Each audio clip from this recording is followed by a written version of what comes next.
Bon. Eh bien, alors bonjour. Nous sommes donc à l'intérieur du Forum international du droit des femmes pour l'atelier Puisqu'il faut bien vieillir, que je vais donc animer et commenter. Je suis Brigitte Evano, je suis philosophe et je m'intéresse depuis longtemps aux questions de la vieillesse et de la mort, mais en l'occurrence ici de la vieillesse, à la fois parce que je vieillis moi-même et puis aussi parce que c'est une question à la fois ontologique et métaphysique importante. Cet atelier va être composé de plusieurs séquences.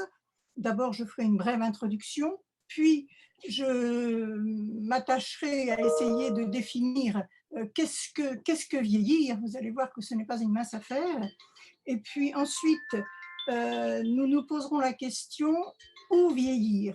Et à ce moment-là, c'est mon ami Manon Cerdan qui va se charger de présenter les diverses possibilités qui s'offrent à nous. Alors quand je dis nous, je pense évidemment de manière précise à une possibilité en France, donc où vieillir. Puis je passerai la parole à mon amie aussi, Unju Song, qui est coréenne et qui interviendra donc de Corée pour nous dire quelques mots sur la situation de la vieillesse et principalement des vieilles femmes en Corée.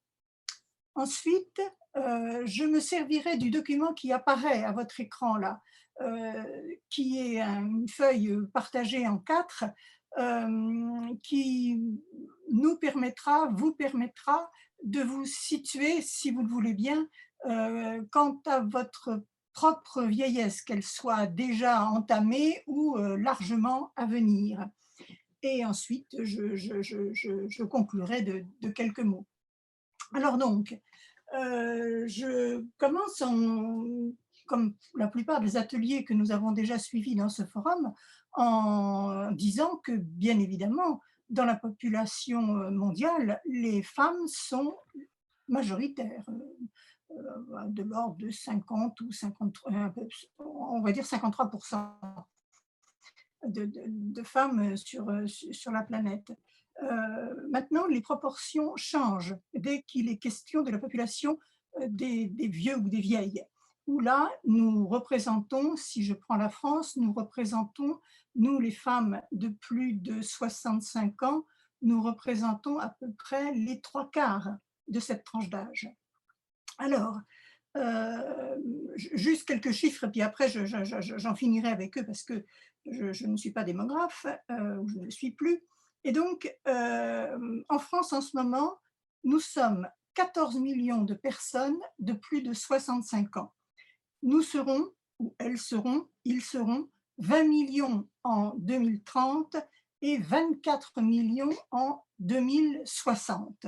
C'est dire que la question de la vieillesse est une question majeure pour nos sociétés, pour notre société. Néanmoins, et paradoxalement, la vieillesse n'est pas un sujet d'étude qui fait l'objet de larges publications. Ça commence à changer, mais disons, tenez, jusqu'en 1970, je vois que Claudine vient de nous mettre un mot, jusqu'en 1970, c'est-à-dire la date de la publication ô combien importante de l'ouvrage de Simone de Beauvoir, La vieillesse et les vieux n'avaient pas tenu une large place dans l'édition philosophique, dans les éditions philosophiques. Donc en 1970, Simone de Beauvoir publie La vieillesse, c'est-à-dire ce gros ouvrage, un gros ouvrage qui fait un peu plus de 800 pages, qu'elle écrit alors qu'elle vient de dépasser la soixantaine, et dont elle dit que c'est quand elle annonce, quand elle dit qu'elle travaille sur la vieillesse, tout le monde lui dit mais la vieillesse, mais quelle idée de prendre un sujet aussi triste et aussi peu intéressant. Et donc, Simone de Beauvoir, que nous connaissons bien, répond que cet ouvrage, elle l'a conçu pour répondre à un scandale, c'est-à-dire le scandale de la vieillesse, et principalement de la vieillesse des femmes dans ce XXe siècle, où elle dit que ce qui caractérise la vieillesse dans cette époque-là, c'est à la fois le mépris avec lequel on traite cette population et son extrême, enfin, et sa grande pauvreté. Donc, tout au long de cet ouvrage, j'y reviendrai tout à l'heure, hein, tout au long de cet ouvrage, elle déroule la manière dont les sociétés, que ce soit les sociétés antiques ou modernes, se sont comportées envers les populations vieillissantes. Aujourd'hui, 50 ans après, un autre ouvrage traite de la question de la vieillesse, c'est celui de Laura Adler, qui a pour titre La voyageuse de nuit.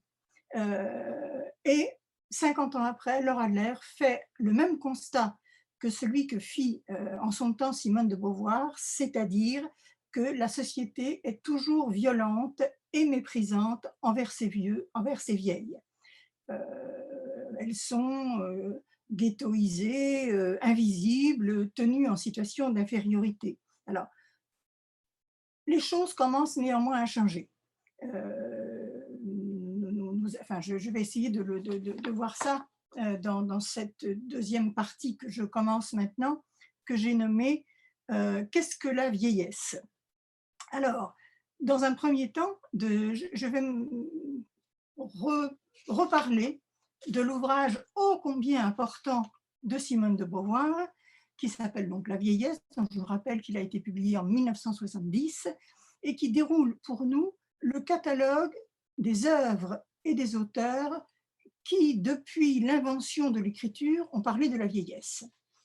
Alors, Simone de Beauvoir dit que le premier texte que nous connaissons est un texte égyptien qui date donc de 2500 ans avant Jésus-Christ. Et ce premier texte, dont nous avons gardé la trace, hein, il y en a peut-être d'autres, mais nous ne les avons pas, ce premier texte montre que, enfin, c'est un texte qui hurle le malheur de vieillir. Il dit, ce texte, que la vieillesse est le pire des malheurs qui peut affliger les hommes. Donc voilà, ça commence mal.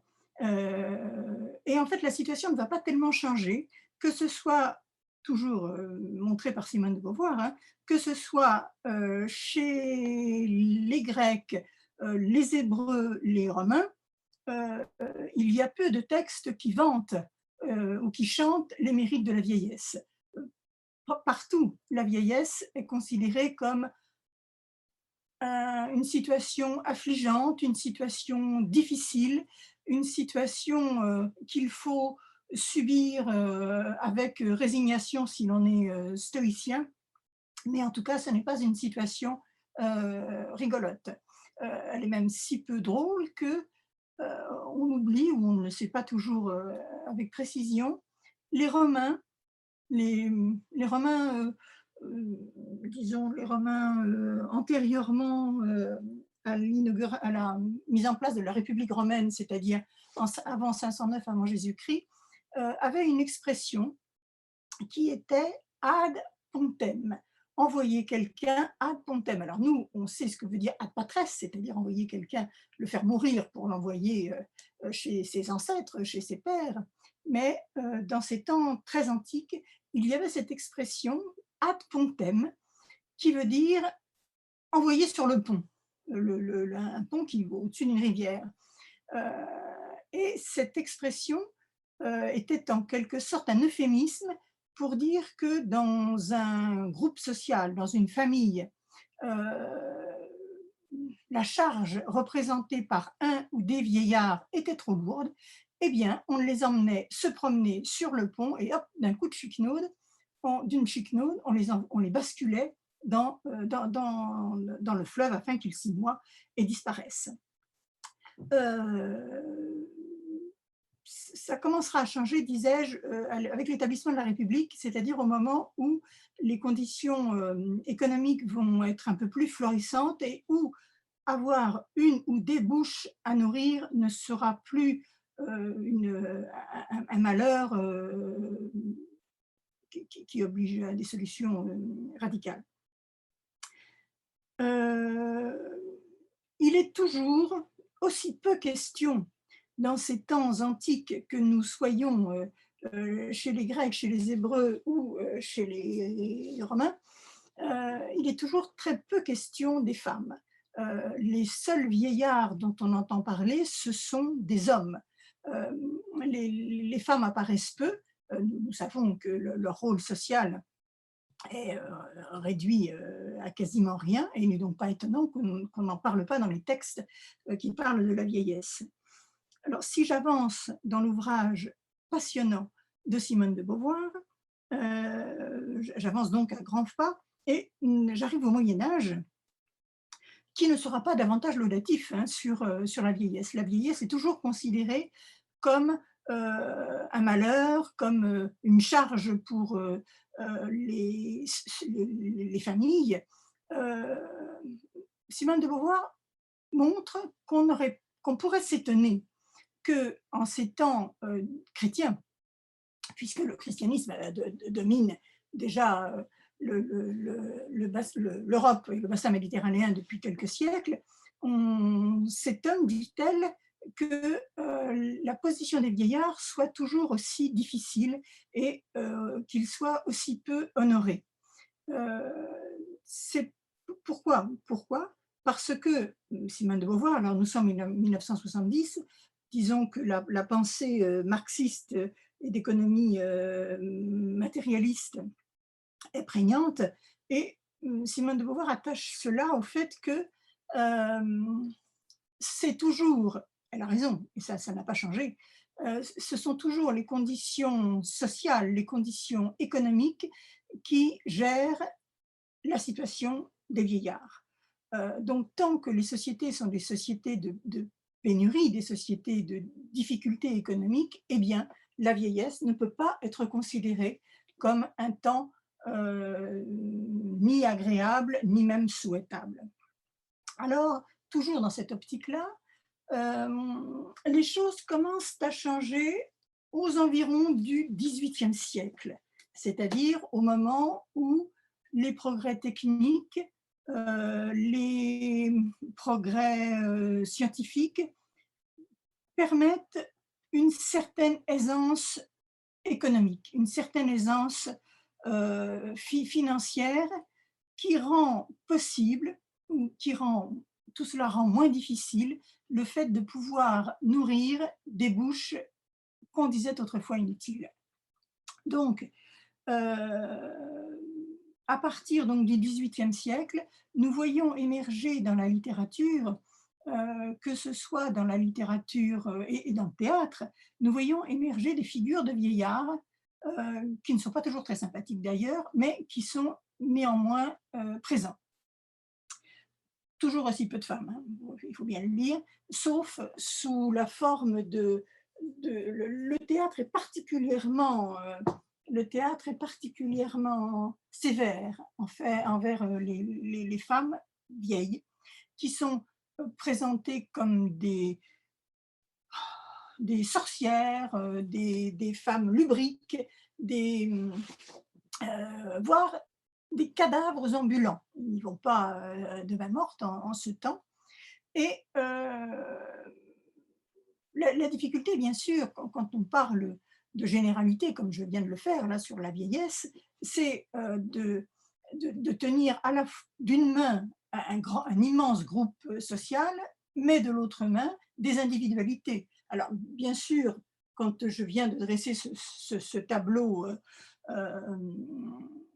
négatif de la présence des femmes dans ce Moyen Âge et le début des temps modernes, ça ne veut pas dire pour autant qu'il n'y avait pas certaines figures de femmes qui émergeaient.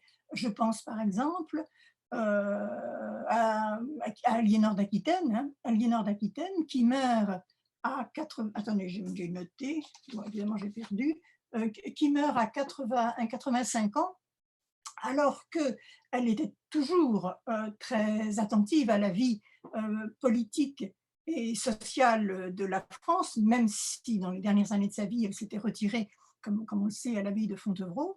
Euh, Blanche de Castille, Blanche de Castille, la mère de Saint-Louis, elle aussi est morte assez âgée, du moins pour l'époque, puisqu'elle avait, je crois, 65 ans, ce qui était un bel âge en ces temps-là. Et elle aussi, elle continuait à avoir une voix importante dans la politique de son temps. Madame de Maintenon, elle aussi, qui mourra à 83 ans, nous savons très bien le rôle qu'elle a tenu auprès de Louis XIV. Sa copine, ou celle dont elle ne voulait plus qu'on dise qu'elle fut sa copine à un moment donné, c'est-à-dire Ninon de L'Enclos, elle est morte à 85 ans, en n'ayant renoncé que depuis peu aux bienfaits et au plaisir de la chair et de la séduction. Donc il y a comme ça des figures qui émergent, mais dans leur extrême majorité, les femmes sont très peu représentées dans la littérature, et les vieilles femmes dans la littérature et le théâtre jusqu'au, disons, en fait jusqu'au 19e siècle. Simone de Beauvoir continue son parcours, que moi j'emprunte à grands pas, pour arriver au moment où les choses changent vraiment, c'est-à-dire au 19e siècle. Au 19e siècle, toujours grâce au progrès scientifique et technique, la vie des femmes et les hommes, mais ce qui nous intéresse nous ici, c'est la vie des femmes, connaît si ce n'est une embellie, du moins quelque chose d'un peu plus doux. Sans toujours tenir une grande place dans la littérature, elles sont un peu plus présentes, même si cette présence est en quelque sorte occultée par la figure massive, la figure géniale de Victor Hugo, qui est dans la littérature française le premier des auteurs à parler autant et avec autant de douceur de la vieillesse. Je précise que lorsque Victor Hugo commence à s'intéresser à la vieillesse, il le fait alors qu'il est très jeune. Il a une petite trentaine d'années, donc il est loin d'être vieux lui-même, et il n'est pas encore celui qui écrira ce livre majeur, qui est de l'art d'être grand-père. Mais avec Victor Hugo, le vieillard est aussi, reste un homme, c'est-à-dire n'est plus quelqu'un qu'il faut soutenir et nourrir, mais il est lui-même un soutien. On pense bien évidemment à Jean Valjean dans Les Misérables. Mais là encore, il s'agit d'hommes. Que dire encore sur ce grand parcours que nous propose Simone de Beauvoir? Je vais à sa conclusion, parce qu'il faut avancer. Je vais à sa conclusion de Simone de Beauvoir, qui est donc de dire que en 1970, malgré ces évolutions dont je viens de parler, la situation des vieillards et singulièrement des femmes est toujours aussi scandaleuse. Scandaleuse parce que les vieillards et les vieilles femmes sont niés, elle n'oublie ici qu'elle n'est pas qu'elle est philosophe, sont niés dans leur comment pourrait-on dire, sont niés dans leur statut de sujet, sont niés dans leur statut d'individu, c'est-à-dire d'être libre et autonome. Donc, parce que en soi, finalement, qu'est-ce que vieillir? Je vais dire quelques mots relativement banals hein, sur cette question, qu'est-ce que vieillir? Notamment en commençant par ce qui pourrait apparaître une lapalissade, mais ce qui est au, au- au bout du compte le bout du bout du bout de la réflexion que l'on peut avoir sur la vieillesse. Qu'est-ce que vieillir? Vieillir, c'est finalement durer. Vieillir, c'est ne pas mourir. Vieillir, c'est ne pas... c'est continuer, dirait Spinoza, à persévérer dans son être. Alors, euh, vieillir, c'est inéluctable, tant qu'on n'est pas mort. Que dire encore? Attendez, je perds mes papiers. Bon, je perds mes papiers, mais ça ne fait rien. Quand je dis que vieillir, c'est durer, c'est aussi résister à la mort. Je vous rappelle que Bichat, le grand médecin Bichat, définissait la vie comme l'ensemble des forces qui résistent à la mort. Donc, vieillir, c'est résister à la mort. Ensuite, vieillir, c'est ressentir en soi des changements. Juste, certains d'entre vous ont sans doute remarqué, si je crois qu'elle est apparue quelque part, l'écart entre la photo qui me présente dans cet atelier et ma tête de maintenant. 20 ans, 20 ans au moins séparent ces deux photos. Donc, vieillir, c'est mesurer du temps, ce que d'autres peuvent appeler les ravages sur notre personne. Vieillir, c'est aussi changer d'état social. Vieillir, c'est se présenter au passé, voire se présenter comme étant retraité. Alors, là encore, une distinction importante ou un écart important avec les hommes. En général, quand un homme dit qu'il est retraité, il y a toujours quelqu'un qui lui dit « Ah oui, monsieur, mais qu'est-ce que vous faisiez avant ?» C'est-à-dire avant d'être retraité. J'ai remarqué que, je travaille beaucoup sur ces questions-là, j'ai remarqué que dès qu'une femme dit qu'elle est retraitée, personne ne lui demande « Qu'est-ce que vous faisiez avant ?» Comme si cette invisibilité ou cette indétermination de la retraite ne faisait qu'être le prolongement d'une certaine invisibilité qui est celle dont les femmes sont encore l'objet, même aujourd'hui. Donc, vieillir, c'est aussi appartenir à un groupe défini démographiquement. Je vous rappelle que pour les sociologues, pour les démographes, y compris pour les médecins, à partir de 65 ans, certains même commencent même à 62 ans, nous faisons partie des personnes âgées. Donc, là encore, c'est à nous à résister et montrer que, quel que soit notre âge, que nous ayons 65, 70, 80 ou 90 ans, nous n'en restons pas moins des sujets et des personnes au sens philosophique, juridique et éthique du terme. Vieillir, c'est aussi voir les autres mourir. Vieillir, c'est voir, se sentir en première ligne, principalement lorsque nous avons perdu nos propres parents, c'est aussi voir vieillir nos proches. Ici, j'aime beaucoup rappeler une anecdote, ou du moins une phrase que l'on trouve dans le journal de Benoît de Groult, qui raconte qu'un jour, elle-même devait avoir à cette époque-là, pas loin de 90, elle était rue du Bac à Paris, et elle voit arriver devant elle deux femmes, cheveux gris, qui marchaient en devisant à sa rencontre. Et soudain, Benoît de Groult se rend compte que ces deux filles à cheveux blancs qui marchaient devant elle, enfin, qui s'approchaient d'elle, étaient en fait ses deux filles. Et elle dit que autant nous sommes les uns et les autres, les unes et les autres, on se rend compte de notre propre vieillissement, on se voit quasiment tous les matins dans la glace, mais elle dit personne ne lui avait n'avait jamais attiré son attention sur le fait que ses filles, elles aussi, vieillissaient et un jour, ces filles seraient des vieilles femmes.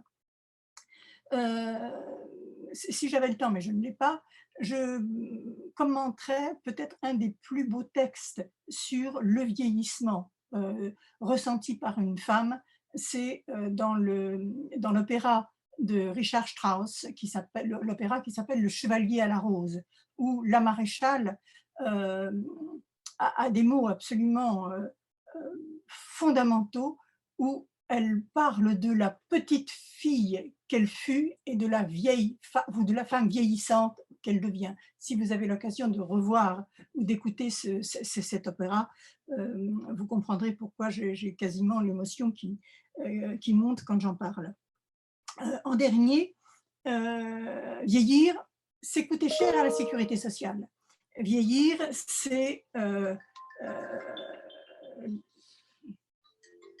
l'honneur de notre société que de subvenir à nos besoins médicaux qui sont grands lorsque nous vieillissons. Ici, évidemment, on pense à ce que nous disait Lévi-Strauss, qui nous disait que la valeur d'une société se mesure à la manière dont elle s'occupe de ces vieillards. Et avant de laisser la parole à Manon qui va nous dire où on peut mourir, je conclurai ce tout petit passage en disant que, de manière un peu triviale, vieillir, c'est du taf. Vieillir, c'est du boulot. Il faut se garder devant, derrière, à droite, à gauche. Il faut toujours se battre et encore se battre pour sa liberté, pour sa sexualité et en prenant soin des autres, parce que vieillir, c'est quand même et encore prendre soin des autres, parce que cela, c'est le fondement de notre humanité. Donc maintenant, je laisse la parole à Manon Cerdan, qui va nous dire où nous pouvons mourir. Non, où nous pouvons vivre. Vieillir, oui, Pardon. parce qu'avant, il y a beaucoup. Pardon Manon, où nous pouvons vivre. Où nous pouvons vivre et rester libres. En vieillissant avant de mourir. Voilà, je te laisse la parole, vas-y, pardon. Merci Brigitte. Alors, je vais me présenter assez rapidement. Je m'appelle Manon Cerdan, je suis juriste de formation en droit des usagers. J'ai été directrice d'EHPAD et aujourd'hui, je suis directrice de l'innovation et de la formation chez Cette Famille, qui promeut l'accueil familial, qui est une solution alternative aux maisons de retraite.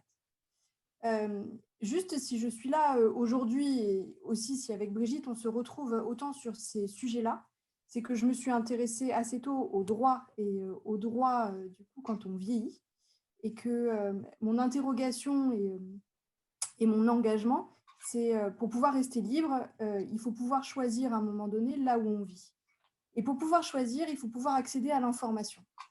Sauf qu'aujourd'hui, cette information, elle est très diffuse. On est face à un espèce de maquis de solutions assez opaque. Et donc, l'objet de l'intervention aujourd'hui, c'était dans la continuité de Brigitte, de pouvoir rester libre jusqu'à la fin de sa vie. Et parfois aussi, rester libre, c'est pouvoir choisir son lieu de vie. Quand on vieillit, quand on perd une partie de son autonomie et qu'on ne peut pas rester chez soi, il n'y a pas forcément que l'EHPAD. Que l'EHPAD, la maison de retraite, ces lieux médicalisés, parfois on perd son autonomie parce qu'on oublie qu'on doit manger à telle heure, parce qu'on n'a plus nos réflexes. Mais globalement, il y a d'autres solutions qui existent. Je vais vous en présenter 5. La première, ça va être l'accueil familial. C'est là où moi j'ai trouvé mon salut, donc j'en parlerai avec une certaine tendresse. Les résidences services, que vous devez connaître. Les résidences autonomie, tout ce qui est aussi relatif à l'habitat partagé. Et j'aborderai assez rapidement les colocations intergénérationnelles, pour vous en dire un petit mot. Je vais commencer par l'accueil familial.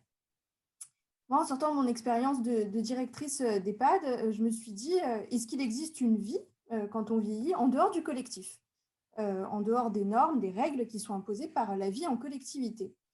Et c'est à ce moment-là que j'ai découvert l'accueil familial.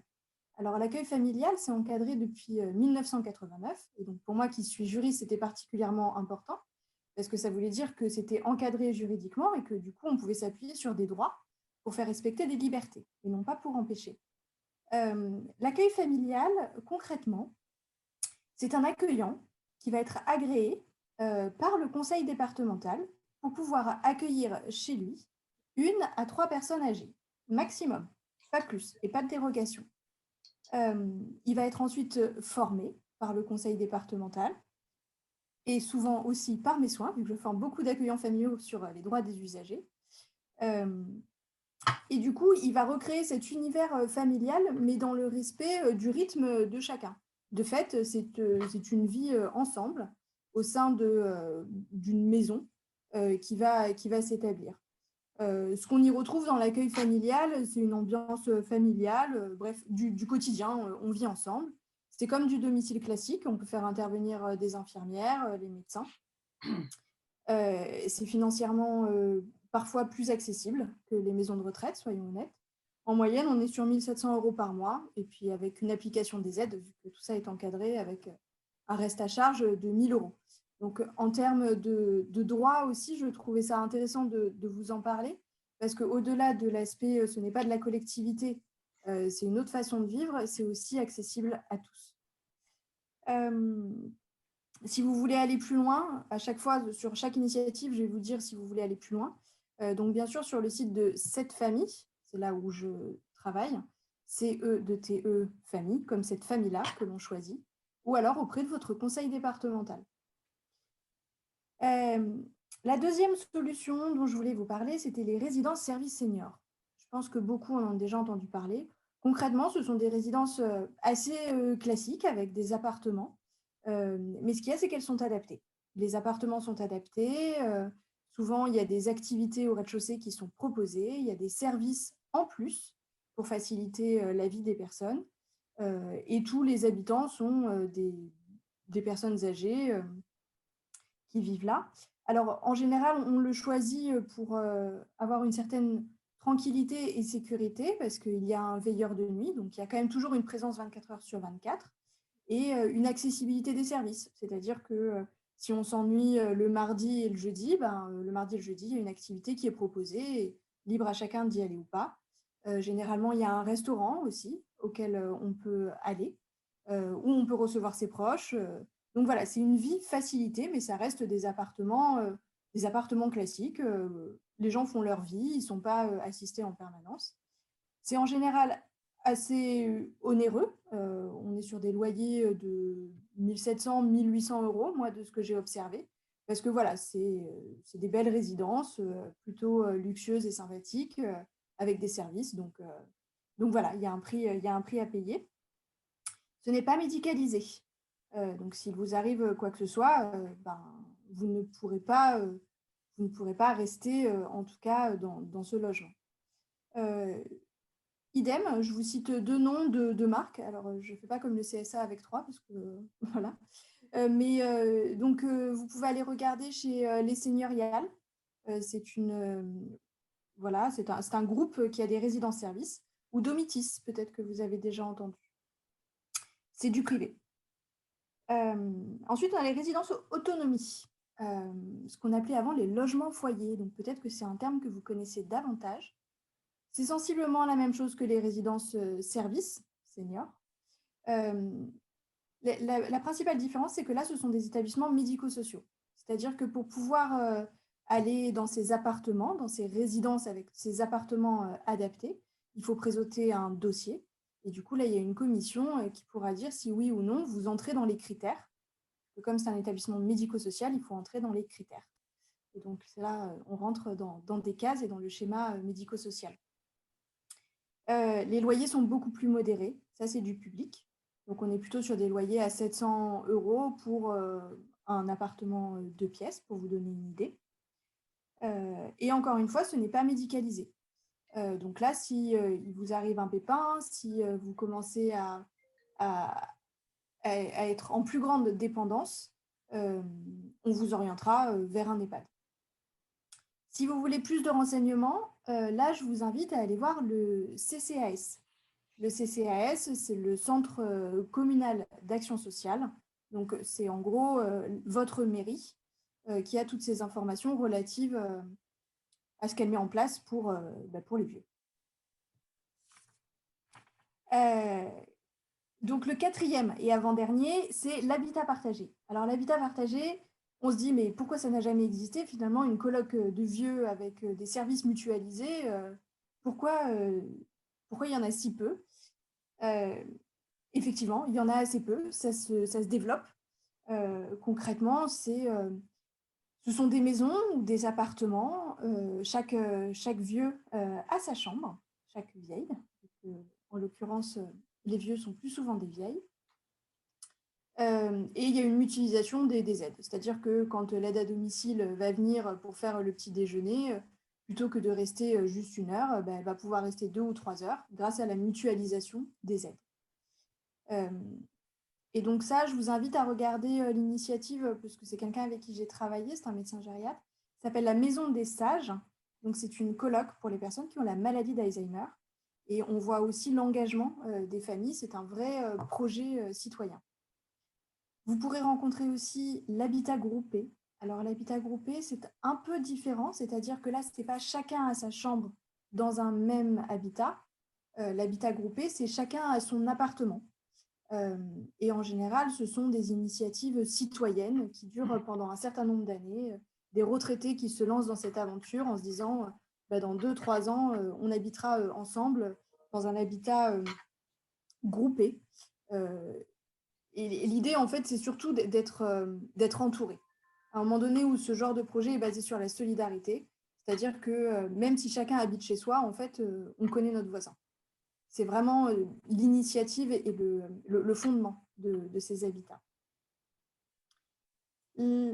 La dernière chose qui est un peu différente, mais comme vieillir, chacun le vit à sa façon et qu'il y a plusieurs étapes, c'était d'aborder la colocation intergénérationnelle, qui est une autre façon de vivre que peut-être vous avez déjà rencontrée.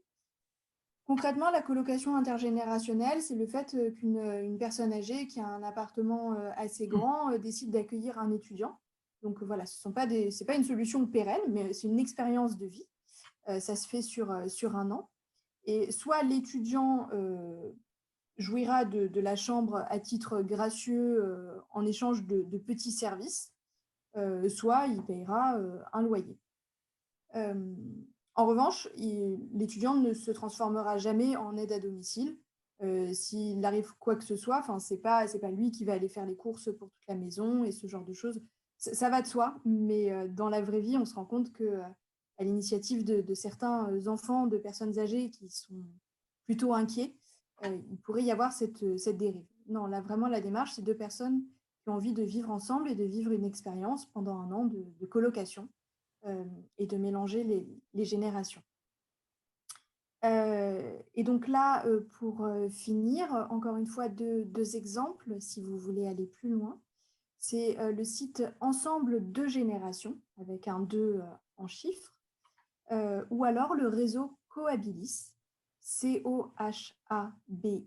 Cohabilis, pour trouver toutes les informations. De façon générale, si vous cherchez de l'information, encore une fois, l'information, pour moi, c'est l'accès aux droits et la capacité d'exercer ses droits. Depuis 2015, il y a un site qui s'appelle pourlespersonnesâgées.gouv et qui répertorie toutes les initiatives, qui explique comment ça marche, qui dit comment accéder aux aides, qui donne les tarifs des EHPAD pour pouvoir comparer, toujours dans cette idée que être autonome et pouvoir choisir, ça passe par l'information. Et donc, pour les personnes âgées.gouv, si vous avez des questions, je vous recommande. Voilà pour moi, Brigitte. Merci Manon.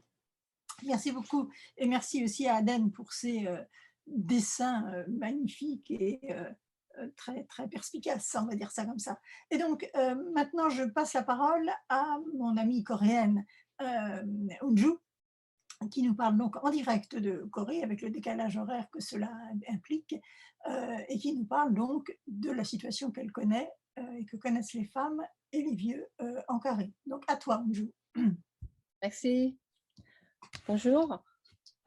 Comme Brigitte a dit, j'habite en Corée du Sud, je suis coréenne. Je ne suis pas spécialiste sur le sujet de la vieillesse, mais sur la base de mon expérience personnelle, je commence à m'intéresser au statut actuel des personnes âgées dans la société coréenne. Où vieillir chez nous, on n'a pas encore beaucoup de possibilités. Pas encore, je vous envie. En Corée, beaucoup de vieux personnes mènent une vie de solitude. Et ce qui est encore pire, ils vivent dans la pauvreté. Dans l'OCDE, c'est la Corée qui a le plus haut du taux de vieux personnes pauvres et qui est le plus rapide du vieillissement de la société. En Corée, traditionnellement, un des enfants, souvent le fils aîné, soutenait leurs vieux parents. Jusqu'à la génération de nos parents, qui sont maintenant vieux, ils ont assumé le soutien de leurs parents. D'autre côté, tout en donnant tout ce qu'ils ont à leurs enfants. Ils sont prêts à tout payer pour leurs enfants au lieu d'épargner pour leur retraite, puisqu'ils n'ont pas vécu la couverture sociale dans leur temps. Ils auront dû compter sur leurs enfants pour leur retraite comme ils ont fait pour leurs parents. Du coup, les parents vieux, même qu'ils ont gagné assez bien leur vie, finissent souvent par s'endetter et par s'appauvrir. Selon l'enquête, 71 des femmes, 11% des femmes âgées et 55% des hommes âgés citent les enfants comme responsables du soutien aux parents âgés, tandis que la génération des enfants considère la famille nucléaire du couple et de leurs enfants comme le centre de la famille, en considérant que c'est un fardeau de soutenir les parents. La famille élargie en tant que type de famille traditionnelle et idéaux en Corée diminue régulièrement et les personnes âgées vivant seules augmentent. Le problème de la pauvreté des personnes âgées est étroitement lié à l'effondrement des valeurs traditionnelles de soutien parental et de piété filiale due à l'évolution rapide des normes socioculturelles concernant les relations entre les parents et les enfants. Bien que l'État apporte un soutien financier aux personnes âgées, la charge de la famille est encore très importante en Corée. Si la capacité financière des enfants est supérieure à un certain niveau, les parents sont exclus de la subvention, même s'ils sont pauvres, même si les revenus des enfants est faible. On suppose qu'une partie du soutien est fournie aux besoins des parents âgés. Il en va de même dans la situation extrême dans laquelle les enfants ont coupé le contact et rompu la relation avec ses parents. Les vieux et vieilles sont dans une double aliénation vis-à-vis de l'État et de leur famille. La notion traditionnelle selon laquelle les membres de la famille sont responsables de leurs vieux parents a été reflétée dans le système juridique. Heureusement, cette norme pour soutien obligé de la famille pour les personnes âgées est abolie à cette année, juste à peine à cette année. Chez nous, la couverture sociale n'a pas une longue histoire. C'est en 1988 qu'elle est légiférée. Le système d'assurance soins de longue durée pour les personnes âgées est encore plus récent. Il est en place en 2008. Depuis lors, le nombre de maisons de retraite et de soins pour personnes âgées augmente rapidement. Aujourd'hui, de nombreuses familles estiment qu'il est inévitable d'avoir leurs parents dans une maison de soins ou de retraite, tandis que la génération des parents veut éviter cela autant que possible. Il semble qu'ils estiment que le fait d'être dans une maison de retraite est un abandon par leur enfant. Néanmoins, les parents finissent par se rendre dans une maison de retraite pour ne pas être un fardeau pour leurs enfants. Dans le passé, les personnes âgées restaient dans la famille et avaient une place supérieure à leurs enfants. Mais les personnes âgées d'aujourd'hui sont réduites à une position subordonnée. Nos parents, c'est la dernière génération qui tenait pour acquis d'avoir des parents dans une grande famille. Les choses qui leur étaient incontestables n'ont plus la même valeur. Ainsi, cette génération souffre d'une vieillesse transitoire difficile, tant sur le plan financier que mental. Aujourd'hui, il est devenu courant de placer ses vieux parents dans une maison de retraite. Mon beau-père est à la maison de soins, lui aussi. Il y a 5 ans, il avait eu une crise pneumonique. On lui a mis un tuyau pour alimenter. Du coup, il n'a pas pu retourner à la maison.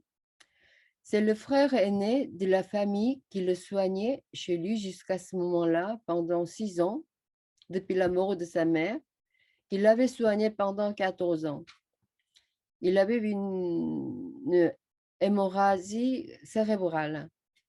La plupart du temps, les personnes âgées se rendent dans une maison de retraite, maison de soins après avoir suivi cette procédure. Ils y vont s'ils sont trop vieux, malades, incapables de vivre seuls ou souffrent de démence. La plupart des personnes âgées qui ne vivent pas au lit dans des maisons de soins sont des patients atteints de démence. Le reste, la plupart d'entre eux portent des couches et vivent au lit. Auparavant, les vieux personnes meurent entourées de leurs enfants, mais à notre temps, on dit qu'ils meurent seuls en regardant la lampe de la plafond sur le lit de la maison du soin. Par contre, ma mère est décédée à l'âge de 93 ans dans sa maison. C'était un cas très rare en termes de tendance ces jours-ci. Mourir chez soi, cela semble idéal, ce qui est vrai aussi pour beaucoup de raisons. Mais ce n'était pas sans un dilemme. Premièrement, financièrement parlant, il n'y avait pas assez de soutien.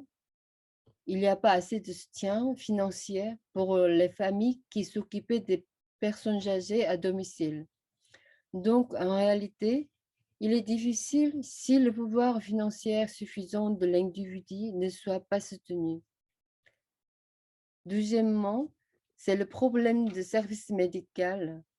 Ma mère souffrait de diverses maladies causées par la vieillesse.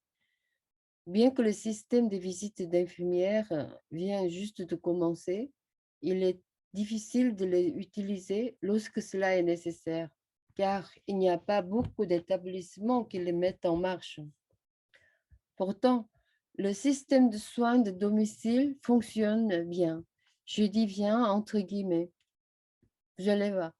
Le soignant fournit des services de soutien physique, ménage dans les soins aux personnages âgés.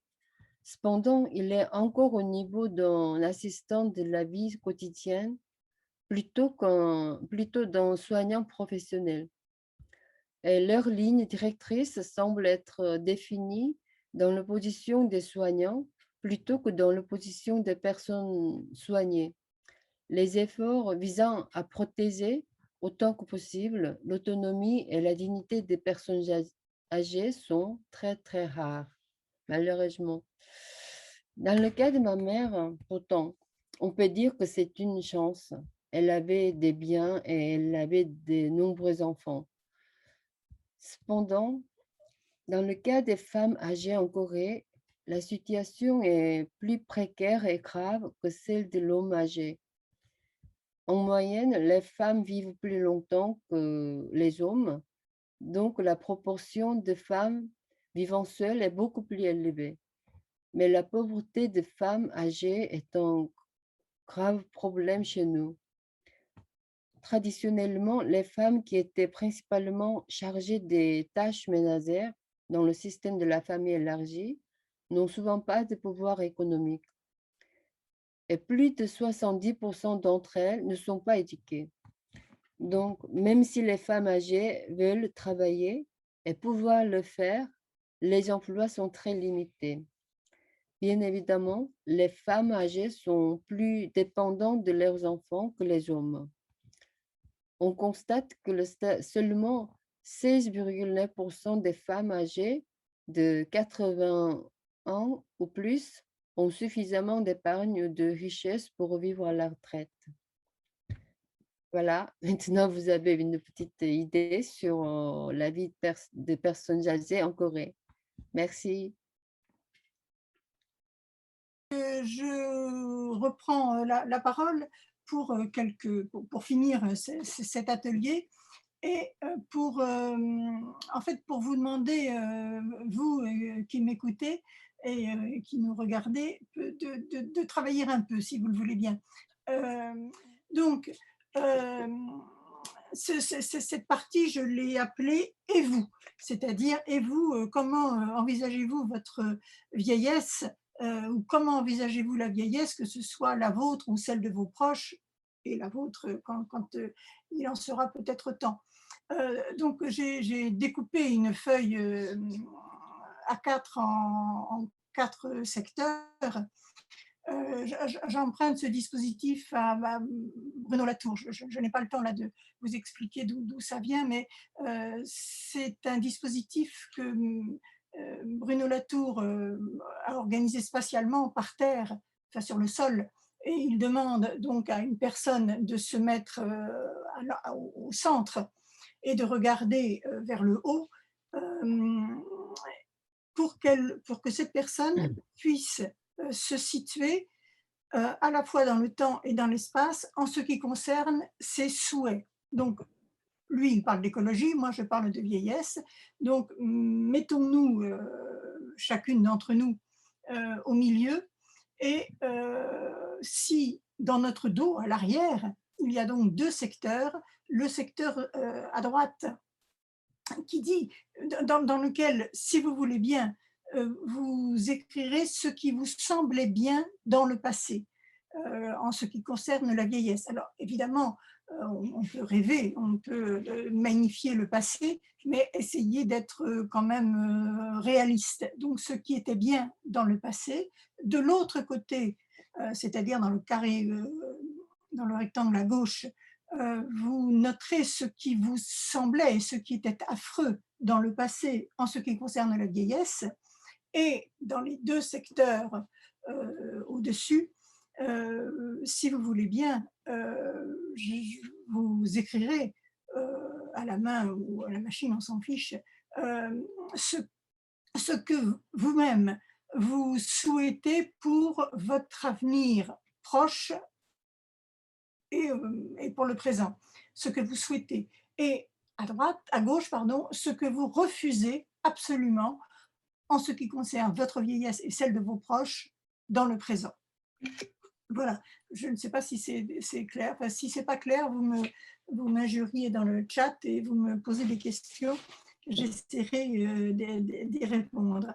Donc, si vous voulez bien, ce document, si vous voulez bien le remplir, vous pouvez l'envoyer à la clé qui me le fera parvenir, parce que ce que je souhaite, je n'en ai pas encore parlé à Jocelyne, mais j'imagine qu'elle sera d'accord, ce que je souhaite, c'est que dans quelques temps, sans doute à la rentrée, j'organise une journée d'études sur la question de la vieillesse, étant bien consciente que cette heure que nous venons de passer est bien minime, eu égard à tout ce qu'il faut dire et toutes les questions que vous vous posez. Par exemple, je réponds tout de suite et rapidement à la question qui m'est posée en me demandant si je connais le système des Baba Yaga mis en place par Thérèse Claire. Oui, bien sûr.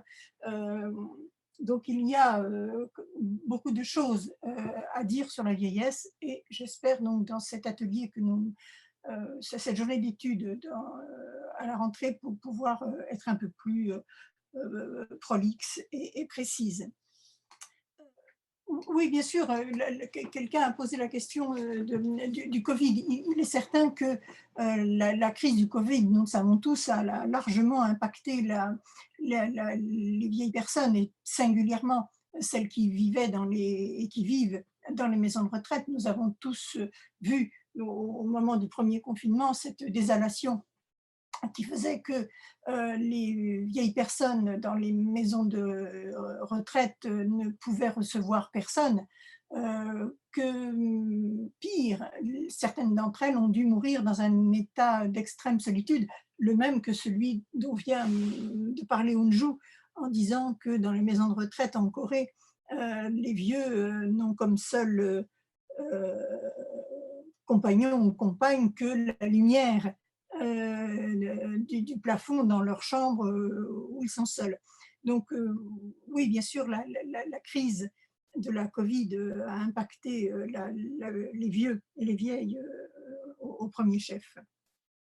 Donc juste, je conclurai en disant que bien sûr, vieillir est inéluctable, du moins tant qu'on n'est pas mort, et que la seule chose qui est importante que nous pouvons faire, et c'est le sens des recommandations que cet atelier a désignées, ce que nous devons faire, ce qui est notre devoir, c'est de contribuer à changer le regard sur la vieillesse. Ce n'est que comme ça que nous parviendrons à modifier les choses. Elles se modifient un peu, mais on sait tous qu'il y a encore beaucoup de choses à faire.